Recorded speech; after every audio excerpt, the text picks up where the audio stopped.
Morning dear student.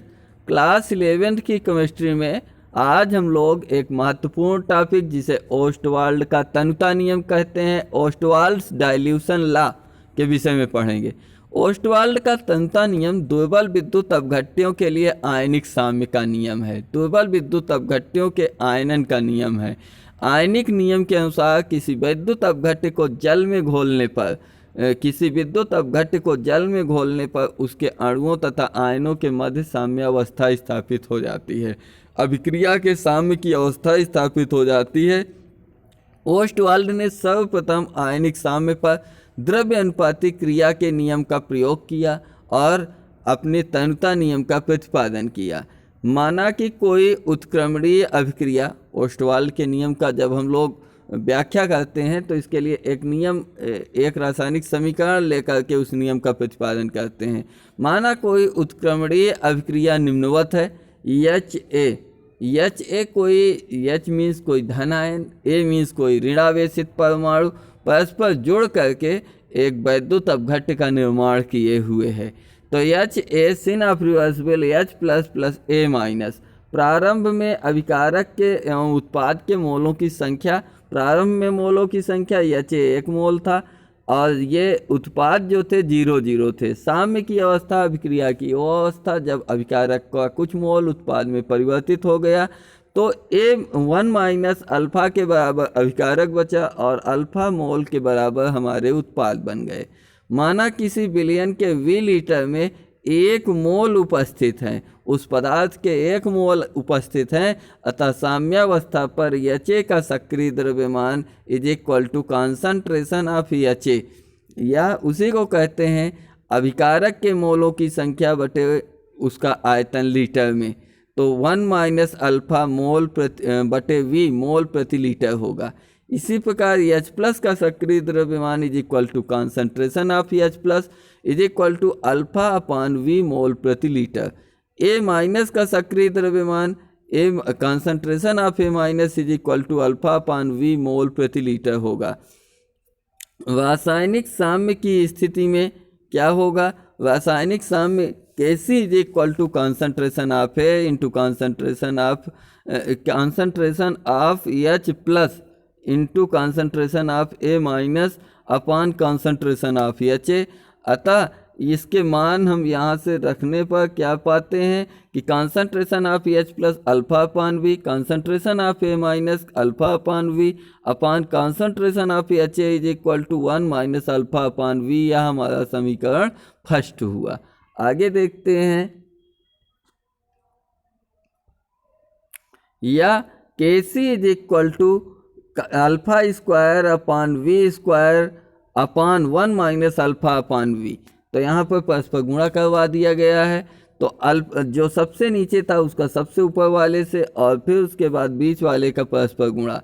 तो alpha square V अपान 1 minus alpha into V square के एक V से एक V कैंसिल हो गया। Kc is equal to alpha square upon 1 minus alpha into V। किंतु 1 minus V यानी आयतन का जो 1 अपान आयतन जो होता है वही किसी विलेय के एक मोल को घुलने के लिए कितने या एक आयतन में कितना मोल घुला हुआ है वही उसकी सांद्रता कहलाती है। इसे C सांद्रता से प्रदर्शित किया। अतः Kc is equal to C alpha square upon 1 minus alpha. ये इक्वेशन सेकेंड हो गया। उपरोक्त समीकरण 2 को ओस्टवाल्ड के तनुता नियम का समीकरण कहते हैं। ओस्टवाल्ड का तनुता समीकरण कहते हैं किसी दुर्बल विद्युत अपघट्य की आयनन की मात्रा अल्फा का मान 1 की तुलना में नगण्य है।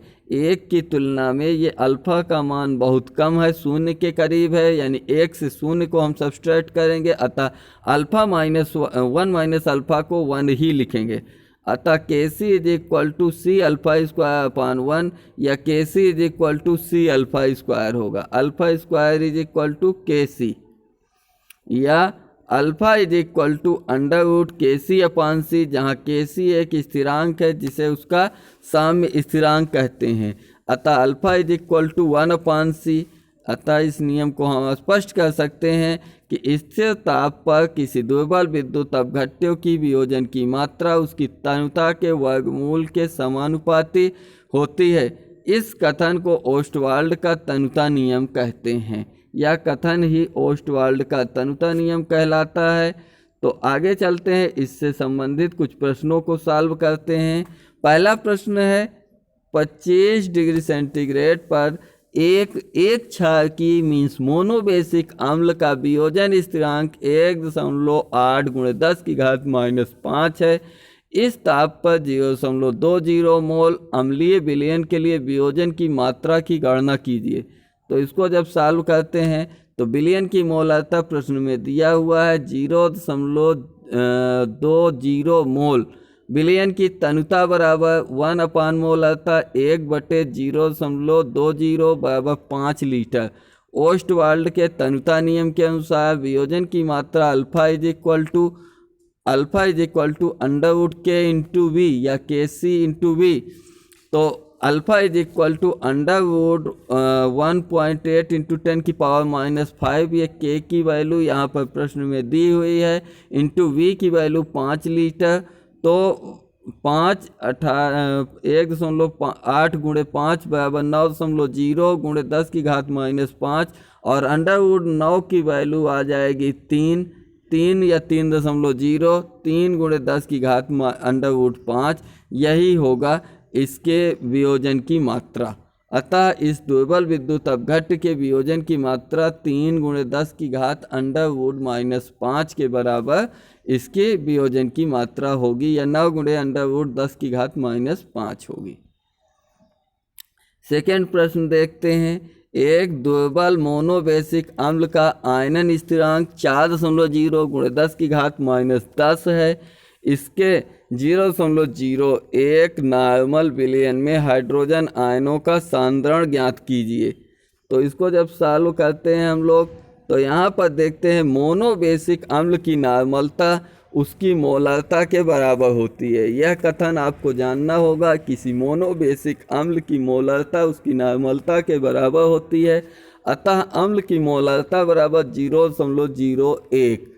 अतः विलयन का 1 लीटर में आयतन उसके अम्ल के 1 मोल के घुले होने के बराबर होगी। आयतन बराबर 1/0.01 बराबर 100 लीटर।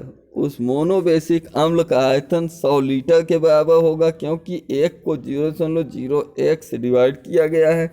ओस्टवाल्ड के तनुता नियम के अनुसार अल्फा इज इक्वल टू दुर्बल विद्युत अपघट्ट के वियोजन की मात्रा alpha is equal to under root K into V के बराबर है। तो आगे देखते हैं हम लोग। अल्फा इज इक्वल टू, यहाँ पर अल्फा इज इक्वल टू दिया है के की वैल्यू 4.0 × 10⁻10 और वी का मान है 100 लीटर।